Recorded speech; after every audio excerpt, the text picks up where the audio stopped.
స్వచ్ఛత అంటే నందిని. నందిని పాలు మరియు పెరుగు. నమస్తే గురుగారు. ఓం శ్రీ మహాగణాధిపతయే నమః.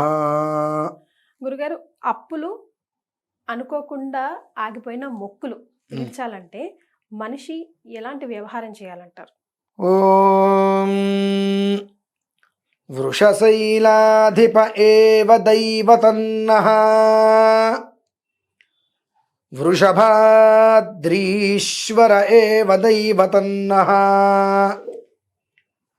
ఫణిశైలాధిప ఏవ దైవతన్నః భగవాన్ వెంకట ఏవ దైవతన్నః. ఏడుకొండలవాడు, ఆపద మొక్కులవాడు, అనాథ రక్షకుడు రసి శ్రీనివాసుడు. కలవు వైకుంఠ, కలియుగ వైకుంఠము తిరుమల. అలానే ప్రపంచ ఆధ్యాత్మిక రాజధాని ఏదైనా ఉంది అంటే తిరుమల మాత్రమే. ఆ స్వామివారికి చేసేటువంటి కొన్ని ప్రక్రియలు ఉంటాయమ్మా. ఆ ప్రక్రియ వచ్చినప్పుడు కొన్ని అనుసంధానాలు కలిసినప్పుడు మనం ఇంట్లో చేయటమా, లేదంటే ఏదైనా వెంకటేశ్వర ఆలయంలో చేయటమా, ఇవన్నీ కాదు తిరుమల వెళ్దాం ఒక్కసారైనా. ఆ యోగాలు కలిసి రావటం అదృష్టం. ఆ వచ్చినటువంటి అదృష్టాన్ని మనం స్వీకరించగలుగుతున్నామంటే మనమే భాగ్యవంతులం అనుకోని కనుక తిరుమల వెళ్ళైనా సరే ఒక చిన్న ప్రక్రియని కనుక వాళ్ళు కనుక నిర్వర్తించినట్లయితే ఏంటి గురుగారు? జీవితకాలంలో మీరు అడిగినటువంటి ఈ మొక్కు అప్పు, అంటే ఈ మొక్కు అప్పు అనే కాకుండా ఆటంకాలు, అగచాట్లు, అవమానాలు, అపనిందలు, అన్యాయములు, వీటిల నుంచి కూడా వీరు పూర్తిగా పరిపూర్ణంగా బయటపడతారు. ప్రతి మనిషి భయపడేది అప్పుకే, ప్రతి మనిషి భయపడేది అనారోగ్యం, ప్రతి మనిషి భయపడేది ఏదన్నా సమస్య వస్తే అంటారు మొక్కు వేసుకుంటారు, మర్చిపోతూ ఉంటారు. పెద్దవాళ్ళ అనుమతి లేకుండా మొక్కేటువంటి మొక్కు కాదు. అవునా గురుగారు? మన పెద్దవాళ్ళు మన గురించి మొక్కుకోవాలి. వాళ్ళ అనుమతి లేకుండా మనం మొక్కుకునేటువంటిది మొక్కు కాదు. కానీ ధర్మం అనేటువంటిది ఒకటి ఉంటుంది. అది భగవంతుడికి మనం రుణపడ్డట్టే.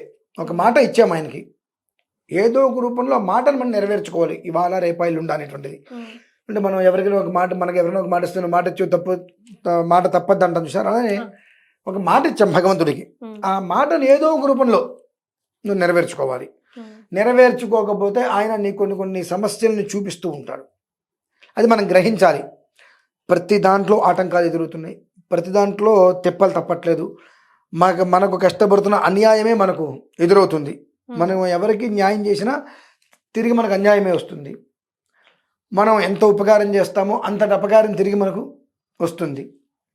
అపనిందలు ఏం చేయాలి? దాని నుంచి దేని నుంచి బయటపడలేకపోతున్నాం. అటువంటిప్పుడు ప్రతి శ్రవణ నక్షత్రం వచ్చినప్పుడు, ప్రతి శ్రవణ నక్షత్రం వచ్చిన నెలకు ఒకసారి శ్రవణ నక్షత్రం వస్తూనే ఉంటుంది. ఆ వచ్చినప్పుడు వెంకటేశ్వర స్వామి వారికి ఒక రకమైన ఆరాధన చేయటం. శ్రవణ నక్షత్రము అష్టమి సోమవారం తూచా తప్పకుండా ఖచ్చితంగా చేసి తీరాల్సిందేనమ్మా. చేసి తీరగలిగితే ఒక రకమైనటువంటి దోషాలు నిర్వీర్యమవుతాయి. లేదు మేము చేసిన విధానంలో వచ్చి కనుక అక్కడ కూర్చొని చేయగలిగితే సప్త వ్యాధ సప్త జన్మ కృతం పాపం వ్యాధి రూపేణ, 7 జన్మలుగా మనం అనుభవించేటువంటి పాపాలు ఏవైతే ఉన్నాయో, గడిచినటువంటి 3 జన్మలు, గడవలసిన 4 జన్మలు ఉంటాయి. వీటి నుంచి అనుభవించేటువంటివి ఏవైతే ఉంటాయో వాటి నుంచి పూర్తిగా ఆ జీవుడు బయటపడతాడు. అటువంటి అమోఘమైన ప్రక్రియ. ఏం చేయాలంటారు గురుగారు? మేము చేసేది చెప్తాను, ఆ విధానాన్ని అనుసరించి వాళ్ళ ఇంట్లో అయినా చేసుకోవచ్చమ్మా, మన దగ్గరైనా చేసుకోవచ్చు. స్వామివారికి తులసి పుష్ప సహితంగా సప్తగిరి ఆరాధన చేస్తున్నాం. అంటే వెంకటేశ్వర స్వామి వారిది పంచలోహాల విగ్రహం. ఆ విగ్రహాన్ని స్వామివారికి అర్చన చేసుకొని తులసి దళాలతో ఆరాధన చేసి అనంతరం స్వర్ణ పుష్పాలతో అర్చనమ్మ. 108 బంగారపు పూలతో స్వామివారికి అర్చన చేయటం. చేసిన తర్వాత ఇవి 7 నాణెములను ఉంటాయి స్వామివారికి సంబంధించి. ఆ 7 నాణాలు ఏవైతే ఉంటాయో మనకి ఇప్పుడు మామూలుగా నేను ఒక 10 మందితో వెళ్తాను అనుకోండి, 10 మందికి 10 70, అంటే ఒక్కొక్కరికి 7 నాణెములు. ఎంతమంది అయితే అందులో పాల్గొంటారో, ఇప్పుడు నేను నా నుంచి ఒక 10 మంది లేవనుకోండి, ఒక 70 నాణెములు. అదేలేండి.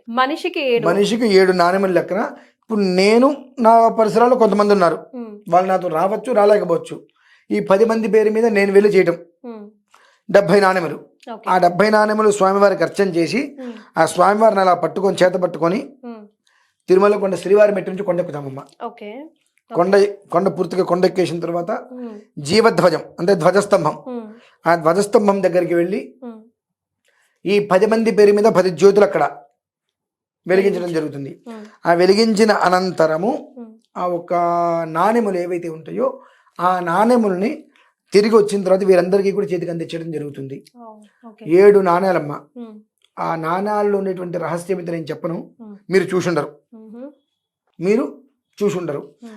7 అనేటువంటిది ఎందుకు పెట్టడం జరిగింది అంటే, జాతకరీత్యా 7 అనేటువంటిది వృద్ధి సంఖ్య. ఎప్పుడు కూడా లగ్నాత్తు సప్తమ స్థానం అంటే అన్యోన్యత, కుటుంబం, స్నేహం ఏదైనప్పటికీ కూడా ఇలా కలిసి ఉండేలా చూసేటువంటి విధానం అది.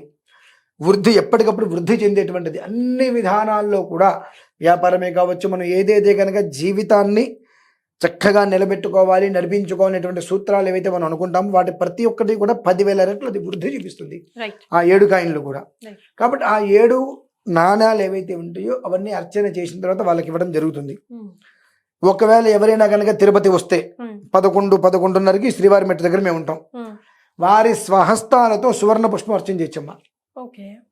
స్వర్ణం పవిత్రమమలం స్వర్ణం పాప ప్రణాశనం స్వర్ణం హి శంకరం యస్మాత్ అతశాంతిం ప్రయచ్చమే. ఆ స్వర్ణ పుష్పం పట్టుకొని స్వామివారి నామాలు చెప్పుకొని సువర్ణ ఘర్మ స్వాహ, సువర్ణ అర్క స్వాహ, సువర్ణ శుక్ర స్వాహ, సువర్ణ జ్యోతి స్వాహ, సువర్ణ సూర్య స్వాహ అనుకుంటూ కొన్ని మంత్రాలు మేము చెప్పినప్పుడు ఆ నామాన్ని పట్టుకొని వాళ్ళు చక్కగా స్వామివారి దగ్గర ఆ పుష్పం ఒకటి అలా వదిలి నమస్కారం చేయడం. ఒక పుష్పం వదలగలిగితే చాలమ్మా అక్కడ జన్మచరితార్థం అవుతుంది.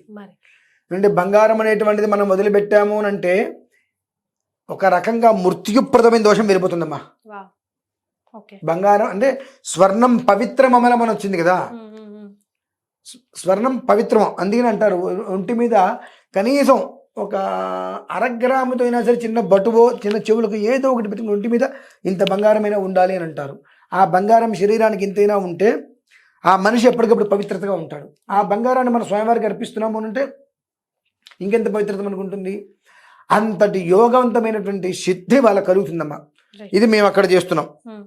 అక్కడికి రాగలిగి మాతోటి ఉండి ఆ విధానాన్ని అర్చించుకొని శ్రీనివాస గోవింద, శ్రీ వెంకటేశ గోవింద అనుకుంటూ గోవింద నామాలతో, ఇంకోటి పాలయ గోవింద, శేషాచలపతి గోవింద, వెంకటరమణ సంకటహరణ, వెంకటరమణ సంకటహరణ తవచరణ అనుకుంటూ స్వామివారి నామాన్ని కీర్తించుకుంటూ కొండ మీదకి వెళ్ళి చేసినటువంటి ప్రక్రియలో ప్రతి ఒక్కరూ పాలు పంచుకోవాల్సిందిగా నేనైతే పేరున చెబుతున్నా.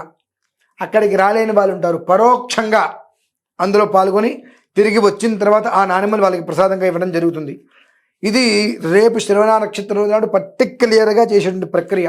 ఇలా కాకుండా ప్రతి శ్రవణ నక్షత్రము వచ్చినప్పుడు చక్కగా ఇంట్లో గోడకి పసుపు రాసేసి నామాలు పెట్టేసుకొని అక్కడ స్వామివారికి దీపారాధన, వెంకటేశ్వర స్వామి దీపారాధన అంటారు కదా, దీపారాధన పెట్టుకొని గోవిందనామాలతో అర్చన చేసుకొని కొబ్బరికాయ చలిమిడి నైవేద్యం పెట్టుకోగలిగితే ప్రతి శ్రవణ నక్షత్రం అవుతున్నాడు చూస్తారమ్మా అపరిమితమైన వృద్ధి కలుగుతుంది. ఆ వృద్ధి మనం చూసి ఆశ్చర్యపోతాం.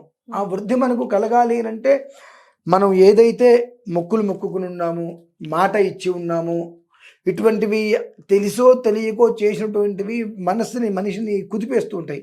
అటువంటి దాని నుంచి పూర్తిగా బయటపడాలి. ఒక్కసారి ఆ పడగలిగే ప్రయత్నం చేసి ఆ అదృష్టాన్ని మనం స్వీకరించుకొని ఆ 7 కాయిన్లు ఇంట్లో పెట్టుకొని ప్రతి నెల శ్రవణ నక్షత్రం వచ్చినప్పుడు ఆ 7 కాయిన్లకి అర్చన చేసుకోండి. స్వామివారికి అది నామం పెడతారు కదా, ఆ నామం పెట్టిన తర్వాత కింద 7 కాయిన్లు చక్కగా పెట్టుకొని అర్చన చేసుకోగలిగితే అంతకు మించినటువంటి ముక్తి, మోక్షం, భాగ్యం నాకైతే కలియుగంలో కనిపించట్లేదమ్మా. అదే విషయం. చాలా సంతోషం గురుగారు, ధన్యవాదాలు.